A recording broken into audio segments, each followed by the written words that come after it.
laksa noodle. Ito po ang aking ingredients. Fishball, minced pork, prawn, coconut milk, at laksa paste, toge, at saka ito yung noodles ko kasi walang noodles na pang laksa. Kaya ito ang lulutuin ko ng noodles. Ayan po ang aking noodles. Abangan po natin kung paano magluto ng laksa noodles. At wala po akong egg. Ngayon lang ako hindi nakapagsabi kay amo na wala na kaming itlog. Kaya ang aking laksa ay walang itlog, walang tauwa, walang tofu. Yun lang ang aking ingredients.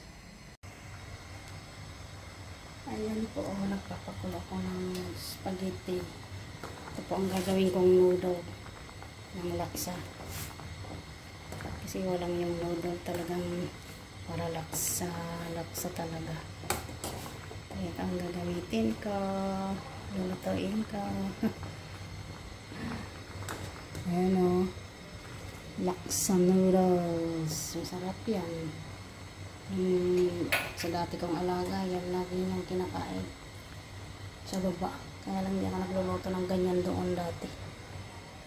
Abangan ang mga susunod na kabanata. Ayan, nagpapakulo na ako ng tubig para sa laksa natin. Ilalagay ko to, laksa paste, at saka yung coconut milk. Ayan, tapos mga ingredients. Ayan, ganun lang po ang ano niya. Very simple lang to. Parang nagluluto ka rin ng payless. Ayan na ang aking laksa noodles. May toge, may prawn, may minced pork.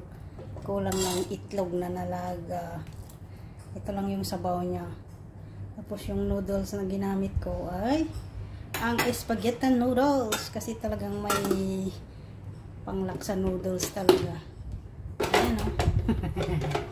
Hindi pwedeng ibabad. Kasi higupin niya lahat yung sabaw pag nilagay ko sa loob to. Ayan, yan ang ginawa ko. Oh, diba? Improvise. Tawa si amo ay. Good daw sabi niya. Kasi improvise yung noodles ko mayroon ding bihon dyan, marami. Hindi pa ako kakain. Si Lola kumakain na. Ayan, si Lola kumakain ng laksa. Ayan, kakain na rin ako.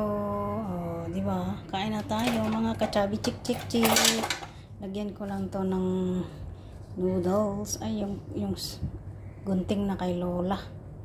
Guntingin natin yan.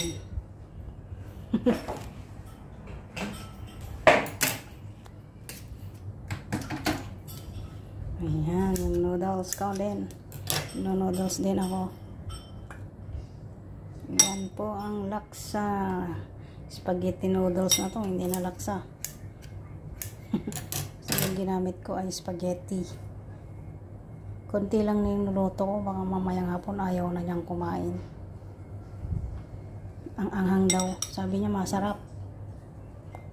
Kaso walang itlog. Dahil may itlog po ito ay nabuo. Tsaka yung taupok.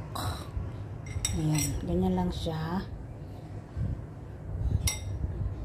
Lalagay ko sana sa loob to, kaya lang mamaya hindi na. Walang sabaw yung takpan ko lang muna, mamaya ko kikip ng maigi. Kain muna tayo.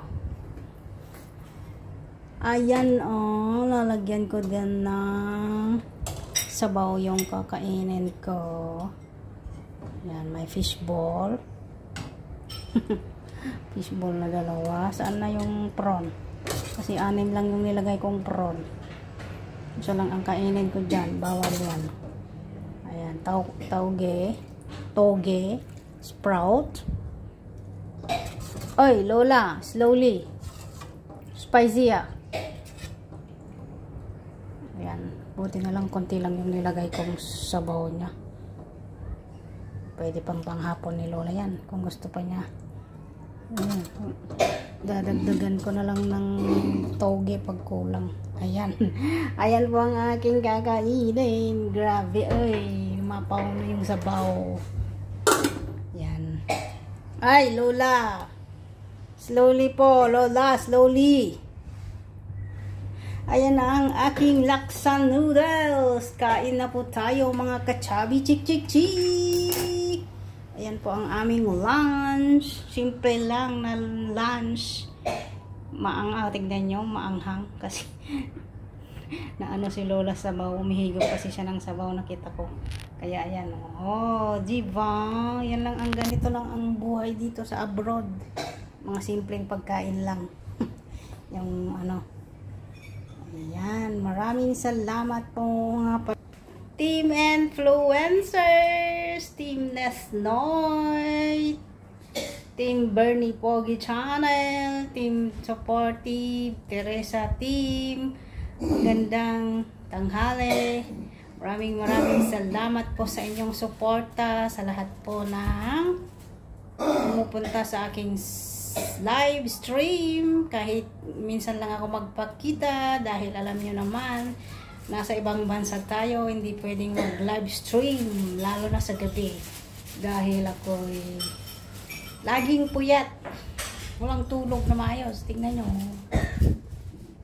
Nakabantay ako kay Lola dahil pag naganyan yung oxygen, yung mask na nakapasak sa ilong, pag ganyan, wala na. Hindi na siya managyan ng ano, hangin. Kaya maraming salamat sa mga nakakaunawa sa akin live. Thank you po sa inyong suporta sa aking asawa. Pag walang tao na nakabantay, nakatambay din siya sa aking live, lalo na sa umaga. Pag nakita niyang wala pang nakabantay, siya na ang nangunguna. Ay, Busal! Pangit! Panoorin mo din yung mga shorts video ko, ha? Huwag lang magtambay. Ano ba yan? Ingat kayo dyan. More blessing na isda po sa inyo para may pang araw-araw po kayo dyan. Maraming salamat sa aking anak na panganay ni Busag. Ayan, maraming salamat sa inyo. Mag-ingat kayo at ang aking bunsong ano pa? Ano, kasi mas mataba sa akin yung ano pero syempre mas maganda siya, sabi niya. Ang kanyang palayaw nung maliit ay Buddha Balitok. Ayan, hindi siya napipikon dahil mataba kasi siya dati mula bata, kaya pero healthy. Maraming salamat sa inyong panonood sa aking silent live, sa aking mga videos, sa aking mga short. Pa-support naman po dyan. Support lang po tayo mga kachabi. Chik, chik, chik! Thank you! God bless! Magandang tanghali, magandang hapon, magandang gabi kung saan man po kayo sulok ng mundo naroroon. Tayo magtanghalian na. Bye-bye! See you on my next upload.